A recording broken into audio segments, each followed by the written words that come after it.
Hello guys! Magandang hapon sa inyong lahat. This is Rugas Mama sa Great Channel. A faith healer, also motarder. Sa ngayong hapon na to, tingnan natin ang sabihin sa inyo ng ating mga gabay. So this is a weekly gabay for the month of August 22 hanggang August 28 for the sign of Libra. So Libra, welcome to my channel. Ano kayang messages, advices, and spirit guides ang ating masasaga for today's video? Kanino kayang energy or kaganapan sa buhay ng mga Libra signs ang ating mga hagilap. So guys, this reading is a general reading lamang, hindi lahat makaka-resonate. Kunin lamang po ang makaka-relate sa inyo. And comment down below kung kaninong energy ang ating nasagap. Because don't forget to like and subscribe my channel and hit the notification bell for more videos update. Kasi maraming salamat po sa mga walang sawang pag-support sa aking channel.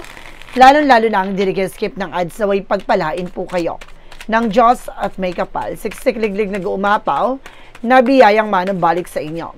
So let's see guys, what is the messages advice ng ating angel spirit for the sign of Libra. So let's see and watch this.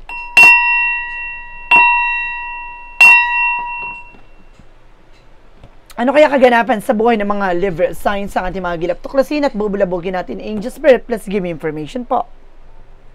Okay, so there's a Knight of Pentacles, there's a blossoming. So may paglago, no? There's something blossom, talagang may potential para maging maganda at maging masagana ang iyong pamumuhay. And of course, there's a Devil card. Oh my God! Now, there's something devil na maaaring there's something negative or toxic. Let's see, clarify pa natin to. So there's a King of Cups, there's a devoted supportive person. Maaaring may gumagabay at sumusuporta sa'yo dito. I see some ancestor guides, no, na maaaring may gumagabay sa'yo dito. And of course, there's a Knight of Swords, there's a success driven. Talaga may mga bagay na magtatagumpay ka na, no? Talaga mapagtatagumpay mo, bibilis ang takbo ng sitwasyon, mas patatatagin ka at papalaguin ka at palalakasin ka ng ating angel spirit dito ng lahat ng mga bagay pangyayari sa buhay mo, bibilis ang takbo ng sitwasyon. And of course, there's something dihimin, baguhin mo lang yung perspective mo. May mga bagay ka dito na maaaring nabibigo, hindi nagtatagumpay sa mga plano that because of this situation, na parang there's a negative attraction, na attract mo yung negativities. So, kailangan baguhin mo na yung pananaw mo, yung mindset mo. No, there's something guys with the Two Pentacles, maging balance ka. No, timbangin mo yung mga bagay lang na makakatulong sa'yo. Alisin mo yung nagbibigay negatibo sa buhay mo, no, sa mundo mo.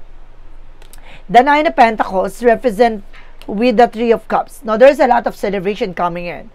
Na maring may mga celebration kang dadaluhan, no, may mga bagay na magtatagumpay ka, no, gaganda na ang daloy ng iyong pagkakaperahan. No, there's a circle of support. Maring sumusuport, maraming sa'yo sumusuporta. No? And there's a Four of Swords. There's something oh my God, ginugulo ka sa iyong pagtulog. No, talagang nakakapanaginip ka ng kung ano-ano, makinig ka sa inner voice mo, sa intuitions mo. No, talagang dito ka talaga tina-target while na natutulog ka. Some of you, nagigising ka some of nowhere. And of course, there's a Ten of Swords. May sabotage. Diba? Sinabotahe at tinrider kayong dalawa ng person mo. No, talagang siniraan kayo. No, there's an Empress card for revert. No, ibabalik ulit yung sigla at mahalin na talaga mo yung sarili mo dito. No, may extra talaga ako na sa sense. There's a Knight of Swords. See?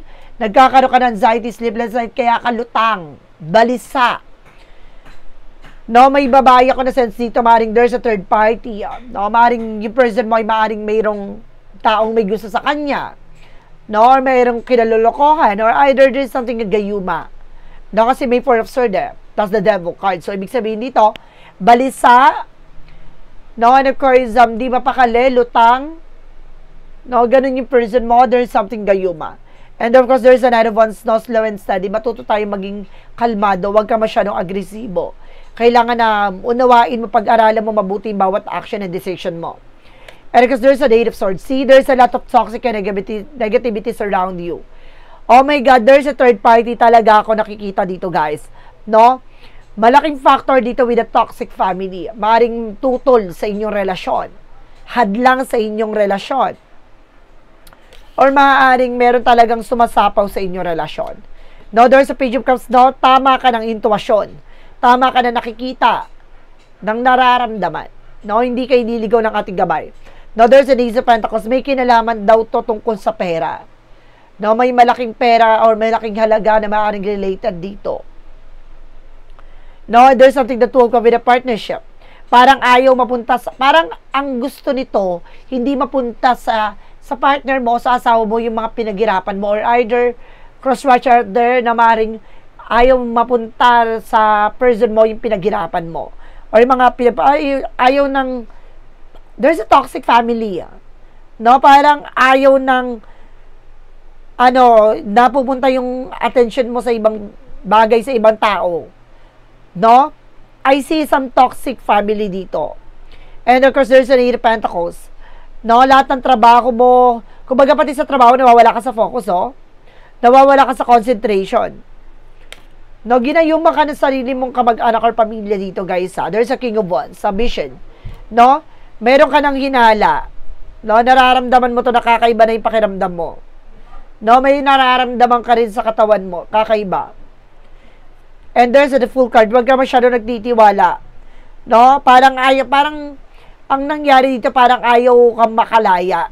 No? There's something, spread your wings to fly. So, ibig sabihin nito, parang ayaw kang paliparin sa sarili mong pakpak. No? Parang ang gusto nito, no, mananatili ka sa kanila lamang. Ganon. And because there's a Knight of Pentacles with a security. No? Kaya kailangan pag-ingatan mo, mag-ingat ka, tatuparin mo yung mga pangarap mo. And there's a Magician, sabi na. No, with the power of God, lahat ng bagay nito mamamanifest mo, makukuha mo. At itong bagay na to, kaya ginambala ka dahil, o kaya ginawa to dahil sa sarili lang kapakanan. No? And sabi ko na Six of Cups, no, may related din dito with an ex, na maaaring yung ex mo, or ex ng partner mo, yung aprobado nila, or either there is something, a family related talaga, no, with the Six of Cups. And there's a Page of Pentacles. So, ngayon, mas matututo ka na how to spend and of course, manage your money wisely. No? And of course, there's a Five of Pentacles. Kaya ka nakakaranas ng financial crisis or financial difficulties. No? Dahil with your toxic family. No? Oh my God, ang bigat. Diyos ko, umaasa sa'yo ang pamilya mo. Oh. My God, ang bigat, guys. Ang bigat ng reading mo. Grabe. So, kung nanonood ka, kung naka-resonate ka dito, guys, oh my God. No, sinasabi sa'yo dito na kailangan mo makawala from toxic family na to. Hindi ka hindi ka ulad. No, hindi ka asenso, hindi gaganda buhay mo. No, kailangan mo munang matutunan nila at matutunan mo na makawala at makalaya sa kanila dahil hindi sila matututunan, hindi sila matututunan leksyon, no? At hindi sila tatayo sa sarili ng paanan nandyan ka. So, kailangan mong makalaya dyan. Oh my God! What is additional messages for finances and career, love life at kalusugan? Let's watch this. Okay, so we're back, guys. Nandito na tayo sa finances and career, love life at kalusugan.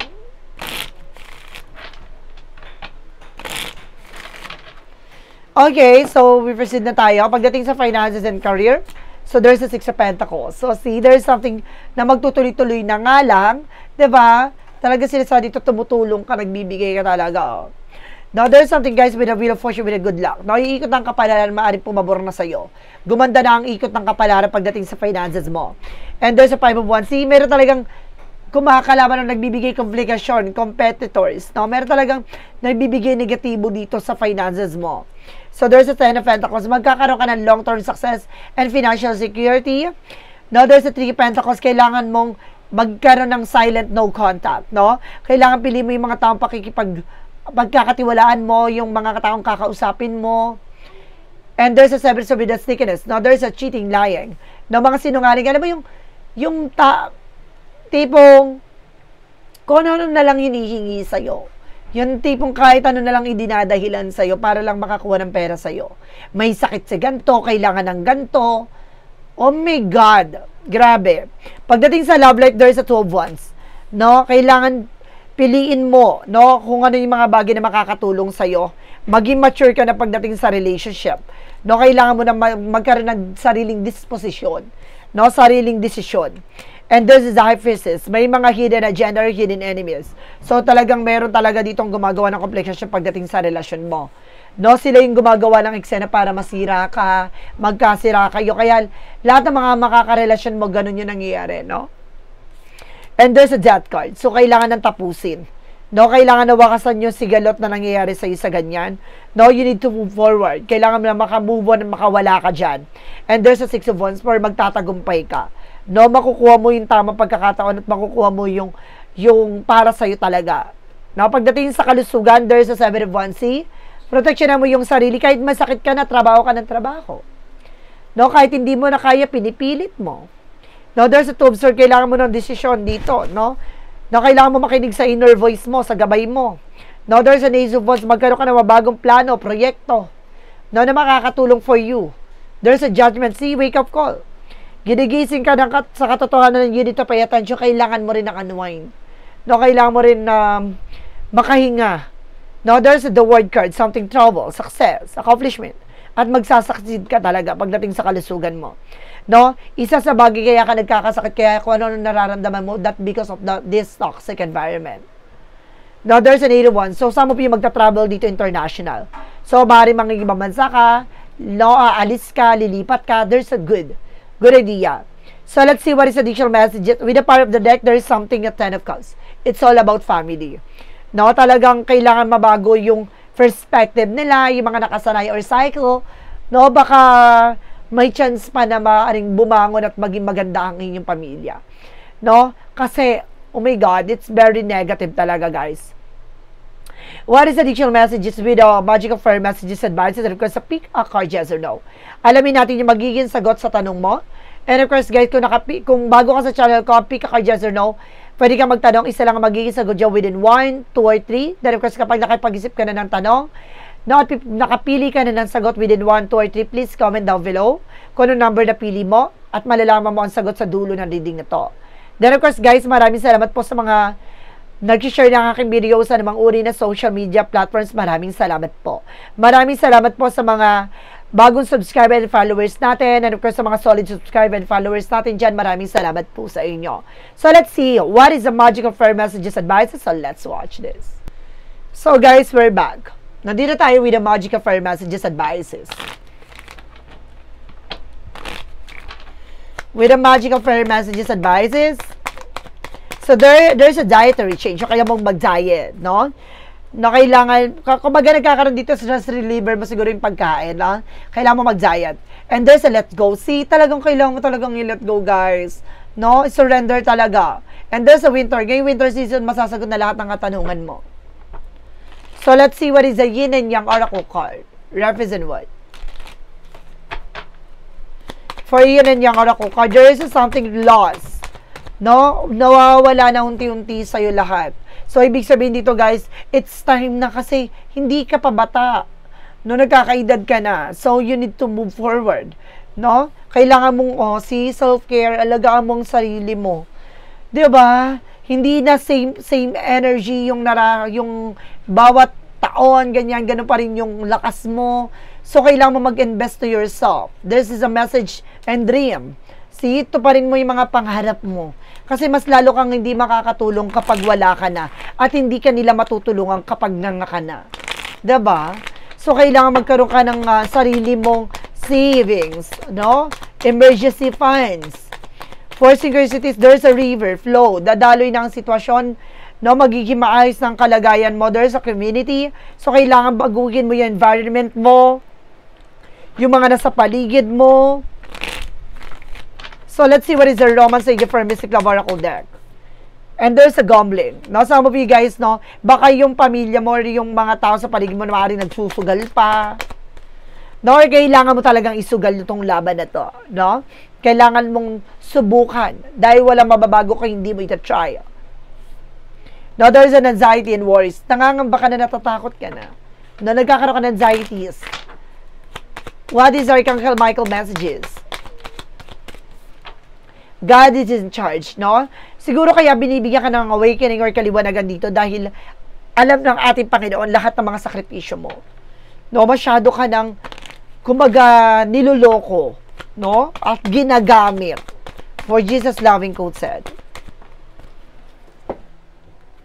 knock and shall be open to you. See, pagbuksan mo, ibibigay niya sa iyo mga bagay na karapat-dapat para sa iyo.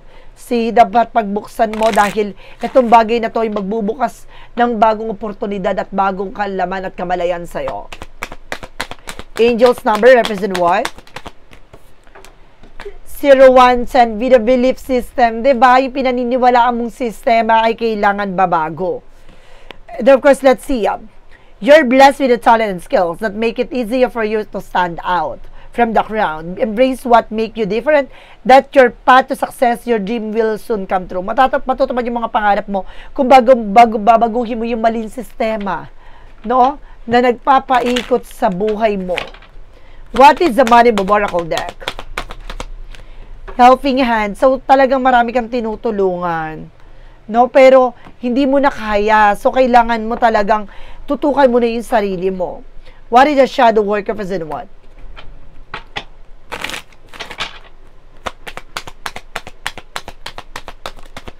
And there is an emotional release.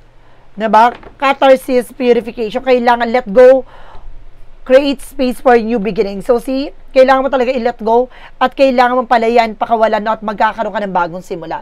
Hanggat kasi hindi mo pinapakawalan yan, hindi ka makakahinga at makakabangon muli what lies beneath with the future.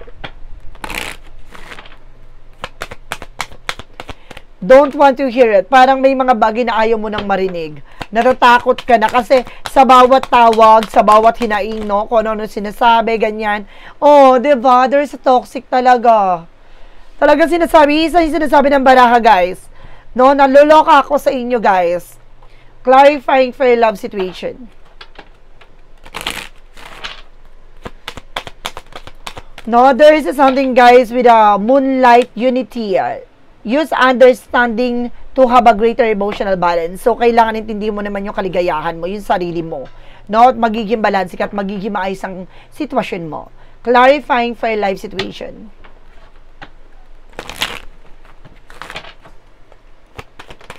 There is something embrace potential. Explore an abundance and opportunities with an open mind, an answer revealed, limitless horizon for your journey. See, tanggapin mo lahat ng mga bagay na mangyayari sa inarap mo at kailangan buksan mo ang iyong kamalayan at kaisipan sa lahat ng magiging sagot sa tanong mo, no? Kailangan matuto tayong tumanggap ng mga bagay-bagay na nasa paligid natin. Ano man yung kailangan nating gawin. What is a part of the light represent what? What is a part of the light represent what? Confess to the universe. So, siguro madalas ka nagdadasal, no? At talaga sinusurrender mo sa taas na talagang ang dami mong hinaing, akala mo hindi ka na nila naririnig. Naririnig ka nila, matigas lang talaga ang ulo mo, ayaw mo makinig sa kanilang mga gabay. No? Saan mo pinakakakita ng mga synchronicities, signs, symbols, pero hindi ka nakikinig. No? I am discover my true north, true worth and embracing my potential with a confident I openly express my thoughts and intention to the universe. Trusting that it hears and support me on my journey. Sinusuportahan ka at ginagabayan ka. Siguro isang bagay na to ay maaaring kaya kanya binibigyan ng kamalayan at kaliwanagan sa lahat ng nangyayari sa'yo na kailangan mo na syempre makabangon dyan, makawala dyan. Sa situation na yan, masyado ka nang inaabuso ng mga tao sa paligid mo. So, let's see what is the pick a card, yes or no. So, let's watch this. So, guys, we're back now. Let's see what is a yes or no, pick a card. So, alam ko nakapag-isip ka na natanong at nakapili ka na kung ano numero ang number na napili mo. So, guys, please, comment down below. Alam ko nakapag-comment ka na at the same time. So, ito na. So, let's start with the number 1. There is a yes. Feel right, good idea, aligned with your values. See? Kumbaga, tama ang direksyon na tinatak mo, tama ang iniisip mo, at dadaling ka nito sa mas maganda at maayos na kalagayan at sitwasyon at maayos na pananaw, no, at kaugalian. Number 2, there is a no. Learn from experience, old way to no longer work, no? Hindi mo na dapat pa kumbaga ilaban tong bagay na to, kailangan mo matuto sa mga pagkakamali mo na hindi talaga nag-work yung bagay na ginagawa mo. So, you need to change your perspective, or you need to change your way, no? Yung pamamaraan mo kailangang baguhin mo. Number 3, there's a no, not able to proceed close to negotiation. Huwag ka kasing oo ng oo, no? Marunong ka din dapat humindi, no? Hindi bawat sinasabi sa'yo, sige kang nilaban, no? Sige ka, pinauuna mo yung awa mo, tapos yung palat, ginagangster ka na, no? Tinatraidor ka na, hindi mo alam yung sinasabi sa'yo walang katotohanan. Kailangan magkaroon ka rin ng pagmamahal sa sarili mo, dahil at the end of the time, hindi naman ikaw makakalapit sa kanila kapag alam na ikaw ay wala na.